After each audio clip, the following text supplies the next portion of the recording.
Hi everyone, again welcome to all of you in today's class. This is class 12 mathematics and exercise 7.9 because in exercise 7.8 related to the as a limit of a sum integrals as a limit of a sum like definite integrals, but this exercise related in this year okay.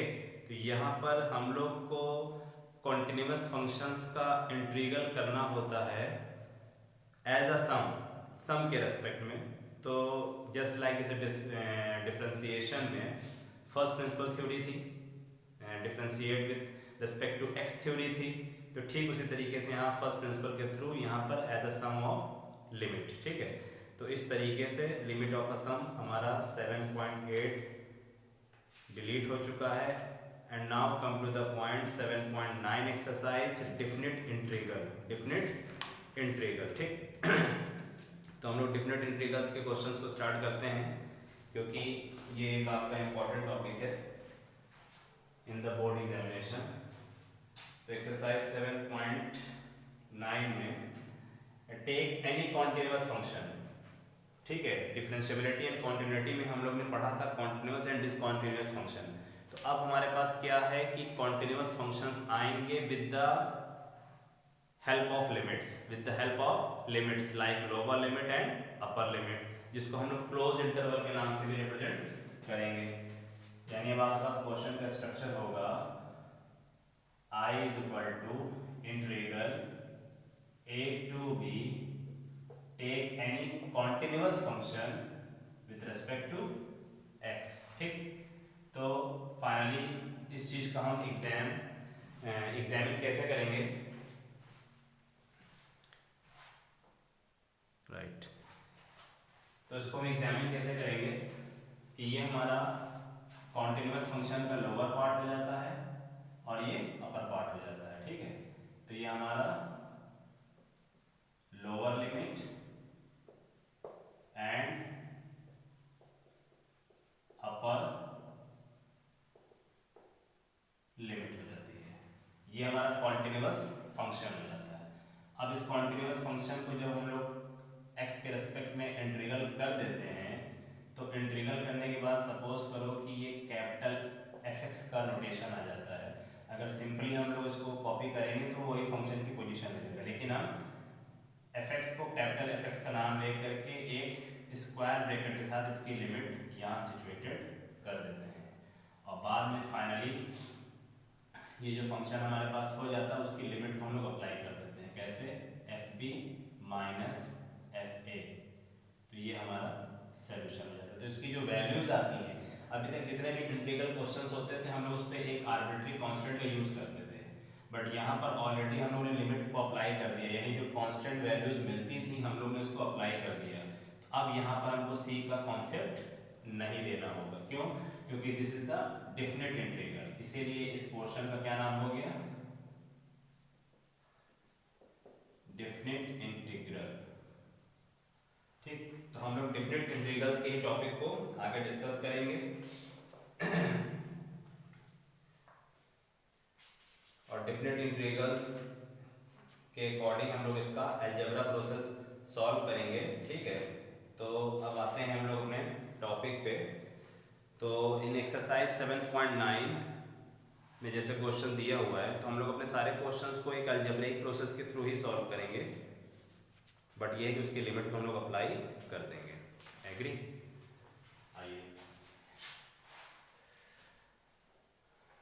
तो continuous function, take any continuous function like evaluate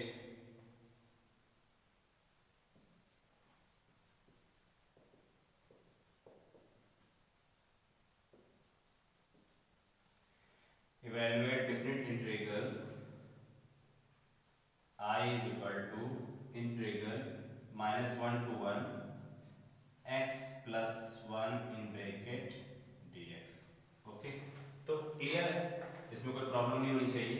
ये हमारा एक continuous function है, तो continuous function का हम लोग पहले क्या करेंगे, इंटीग्रल करेंगे। तो डायरेक्टली करते हैं, डायरेक्टली का मतलब ये है कि अगर हम इसका इंटीग्रल करने की कोशिश करते भी हैं तो x प्लस वन है, तो हम चाहे ब्रैकेट ओपन करके इसका इंटीग्रल कर दें या फिर सेपरेट करके कर देते हैं। तो सेपरेट करने की मीनिंग का मतलब क्या हो जाएगा कि हम इंटीग्रल करने के लिए इंटीग्रल x dx हमने ब्रैकेट ओपन कर दिया एंड प्लस इंटीग्रल 1 dx कर दिया, लेकिन जो इसकी अपर लिमिट है ये होल कॉन्टिन्यूअस फंक्शन पे आती है, होल कॉन्टिन्यूअस फंक्शन पे आती है। इसीलिए हमने स्क्वायर ब्रैकेट के यूज करके अंदर जितने भी एक्सप्रेशन आएंगे हम उसको सॉल्व करते जाएंगे। और ओरली ये हमारी प्रीवियस एक्सरसाइज हो गई, एक्सरसाइज पॉइंट 1 क्या हो गई, x का इंटीग्रेशन। तो x का इंटीग्रेशन डायरेक्टली हम कंसीडर करेंगे x square by 2 and plus 1। ये कांस्टेंट है तो कांस्टेंट का इंटीग्रेशन क्या होता है, ऑलवेज x होता है। तो इस तरह से इंटीग्रल और dx का सिंबल रिप्लेस हो गया और -1 to 1 की हमारी लिमिट हो गई।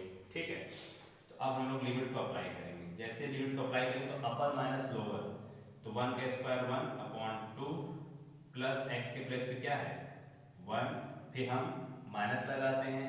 ठीक, जैसे माइनस लगाएंगे तो -1 का स्क्वायर अपॉन 2 और इस x के प्लेस पे क्या रखेंगे -1, लेकिन ये माइनस इसको क्या कर देगा, मल्टीप्लाई कर देगा। ठीक, तो ओवरऑल इस तरह से हमारा आंसर क्या आ जाना चाहिए, क्योंकि -1 का स्क्वायर करेंगे 1 ही हो जाएगा, तो 1/2 प्लस 1 -1/2 ही कंसीडर होगा एंड 1 -1/2 कैंसिल 1 2।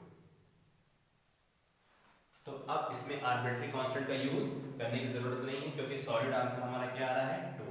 लेकिन यहाँ पर कुछ एक कंफ्यूजन ये हो जाती है कि डिफिनिट इंटीग्रल्स की जब लिमिट को अप्लाई करते हैं तो कैलकुलेशन में डायरेक्टली लिमिट को रखने से लग रहा था कि हाँ इसका आंसर 1/2 आएगा। लिमिट को पुट अप करने से लग रहा था कि 1 कैंसिल होकर के डायरेक्टली आंसर 1/2 आएगा, लेकिन इसीलिए आप पूरी तरह से इसको एक्सपेंडेड फॉर्म में करा करिए और जो वैल्यू डिडक्ट कैंसिल आउट नहीं होती है वो कैंसिल हो जाती है। तो इस वजह से पूरे प्रोसेस आपके सही होंगे, लेकिन जहाँ लिमिट आप अप्लाई करेंगे तो वहाँ से आपसे एकदम सिली मिस्टेक होने के पूरे चांसेस होते हैं in case of definite integrals only. Okay, as a sum of limit में कोई कंफ्यूजन नहीं है क्योंकि वहाँ पर एल्जेब्रिक सम के थ्रू हम लोग ऐड करते जाते हैं। ठीक, now question number 2, question number 2, I is equal to integral 2 to 3 1 upon x dx। Simply कोई इशू नहीं है,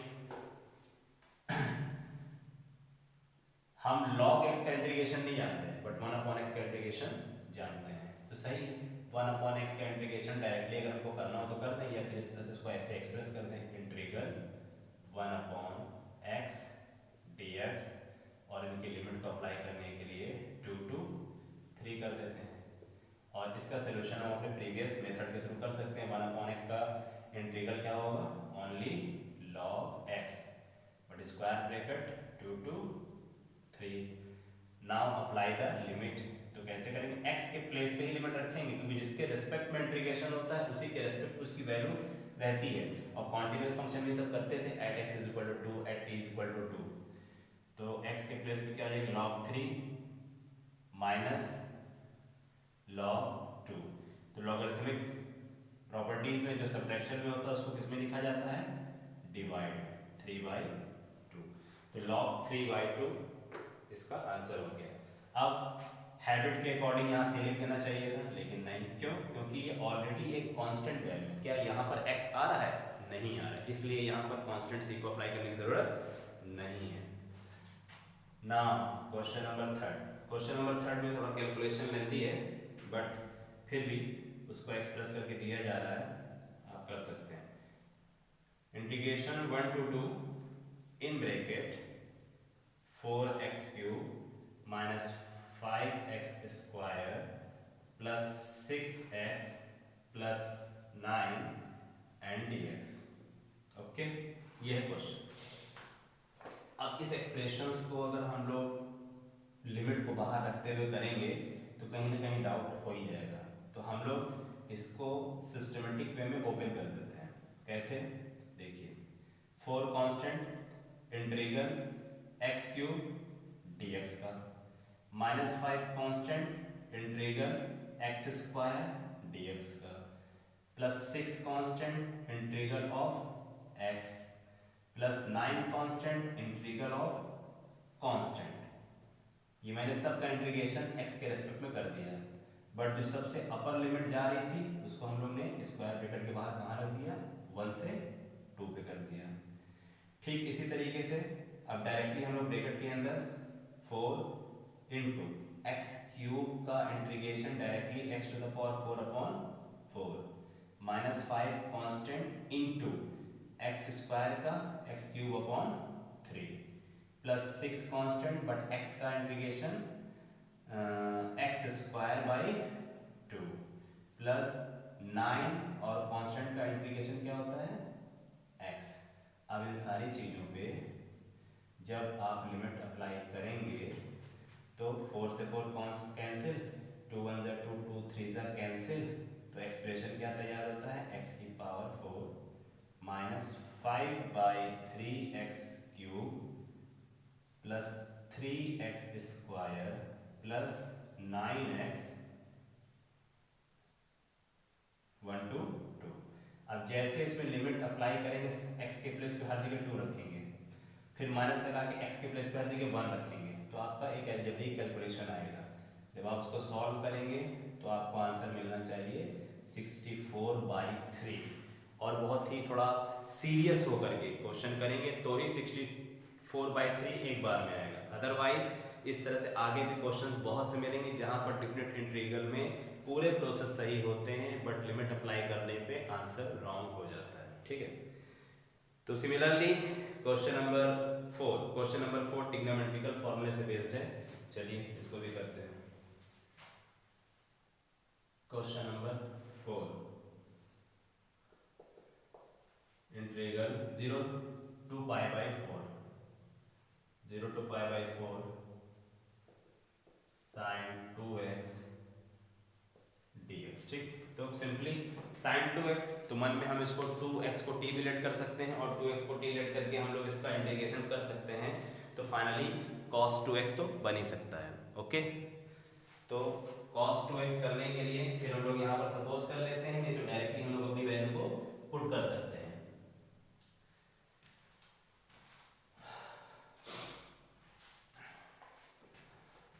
तो अगर हम लोग डायरेक्टली करना चाहें तो भी कर सकते हैं, नहीं तो सपोज करना चाहें तो सपोज करके मन में कर सकते हैं।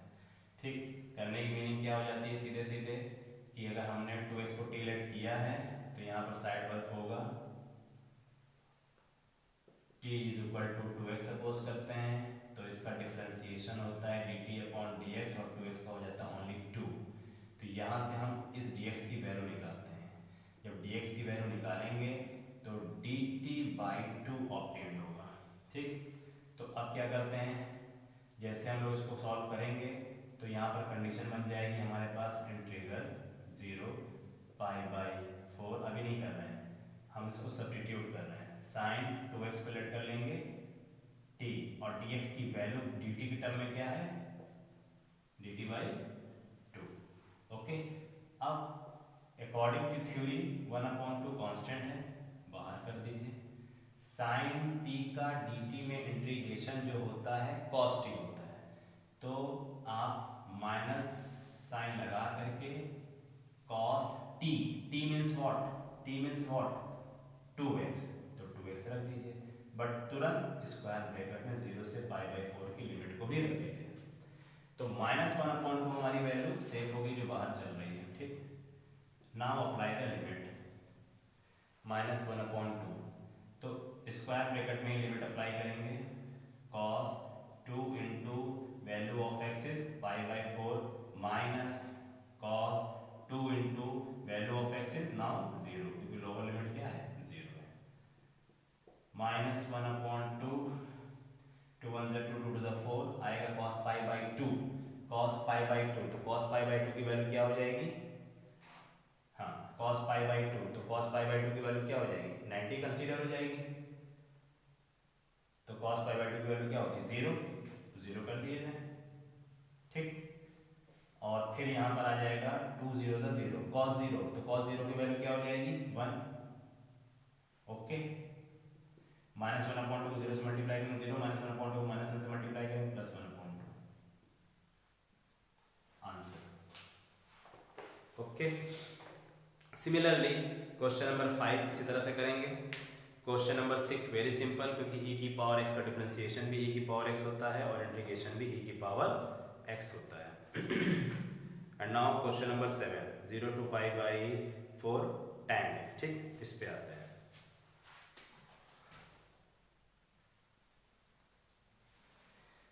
क्वेश्चन नंबर 7 इंपॉर्टेंट है, क्यों?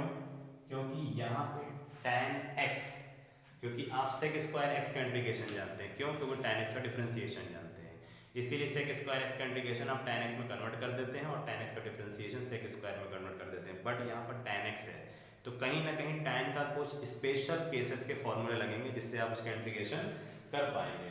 तो tan x का x के रेस्पेक्ट में इंटीग्रेशन जनरली आपने log cos x या log sec x के नाम से कहीं देखा भी, सुना भी होगा और किया भी है प्रीवियस एक्सरसाइज में, तो उसके अकॉर्डिंग हम लोग करते हैं।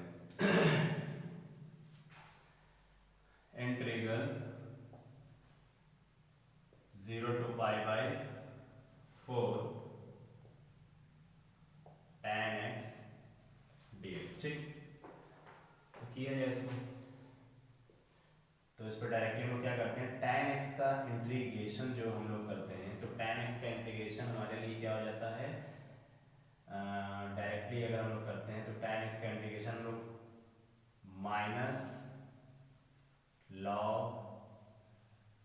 cos x, ठीक। मॉड लगा दीजिए या विदाउट मॉड भी आप लिख सकते हैं, ठीक है। और ये हमारे लिए 0 से पाई बाई 4 हो जाता है। अगर tan x का x के रेस्पेक्ट में इंटीग्रेशन हमको cos के टर्म में देना है तो माइनस साइन का यूज करना पड़ेगा, ओके।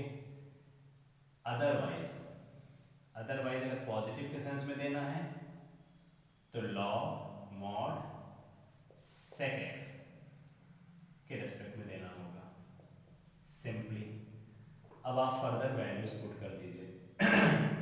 वैल्यूज पुट करने की मीनिंग क्या हो जाएगी, log sec upper limit pi by 4 minus log sec 0, ठीक। अब इस ब्रैकेट में कोई इंपॉर्टेंस ही नहीं है। sec pi by 4 means what, sec pi by 4 cos pi by 4 का उल्टा, cos पाई बाई 4 की वैल्यू होती है 1/√2, तो sec पाई बाई 4 की वैल्यू क्या हो जाएगी log√2 माइनस log sec 0, तो sec 0 क्या होगी cos 0, और cos 0 की वैल्यू क्या होती है 1, cos 0 की वैल्यू क्या कंसीडर होती है 1, तो sec 0 की वैल्यू किसमें कंसीडर होगी 1 में कंसीडर होगी। अब log में जो डिफरेंस में है हम उसको अपॉन में करेंगे, √2/1, बट 1 का कोई डिनोमिनेटर में इंपॉर्टेंस नहीं, सो फाइनली आंसर क्या दे सकते हैं हम लोग log√2, ठीक है। तो ये कंडीशन हमारी बन जाएगी। स्क्वायर फॉर्म में तो नहीं होगा बट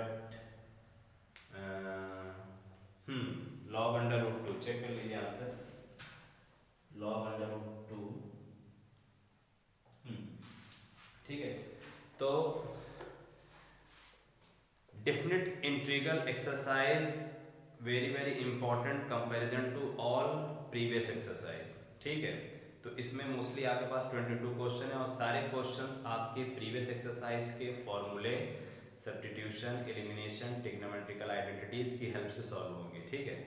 अब जैसे यहाँ पर क्वेश्चन नंबर 8 है, pi by 6 to pi by 4 cosec x. अब कोसेक एक्स है तो फिर वही प्रॉपर्टीज अभी आ गई कि tan x का इंटीग्रेशन हम लोग लॉग के सेंस में जानते हैं, तो सिमिलरली कोसेक का भी इंटीग्रेशन हम लोग लॉग के रेस्पेक्ट में जानेंगे, तो यहाँ का भी आंसर आपका लॉग के फॉर्म में आएगा, ठीक है। And question number 9 very simple कि आप इसका इंटीग्रेशन साइन इनवर्स में ले जाते हैं, क्योंकि साइन इनवर्स x का डिफरेंशिएशन 1/√1 माइनस एक्स स्क्वायर होता है। सो 1/√1 माइनस एक्स स्क्वायर का इंटीग्रेशन साइन इनवर्स x बनेगा। तो साइन इनवर्स x में अपनी लिमिट को अप्लाई कर देंगे तो सिंपली आपका आंसर π/2 आ जाएगा, क्योंकि according to domain and range of sine π/2 answer होगा। क्वेश्चन नंबर 10 में भी क्वेश्चन का स्ट्रक्चर साफ साफ दिख रहा है, 0 to 1 1/1 प्लस एक्स स्क्वायर। तो 1/1 प्लस एक्स स्क्वायर हमारा tan इनवर्स की प्रॉपर्टीज को शो करता है। तो tan इनवर्स x की जो प्रॉपर्टीज को शो करेगा तो लिमिट यहाँ पर इसकी क्या है 1। तो आई होप कि जब हम लोग 1 की वैल्यू को कंसीडर करेंगे तो tan इनवर्स में 1 क्या होगा, π/4 जाएगा। ठीक है, इसी तरीके से क्वेश्चन नंबर 11 में है। क्वेश्चन नंबर 11 को भी आप सपोज करके कर सकते हैं, नहीं तो लेट करके भी कर सकते हैं। cos स्क्वायर x में आप cos x के फॉर्म को कन्वर्ट करिए। क्यों? क्योंकि cos theta is equal to cos square theta minus sine square theta की फॉर्मूले की हेल्प से ये क्वेश्चंस होंगे।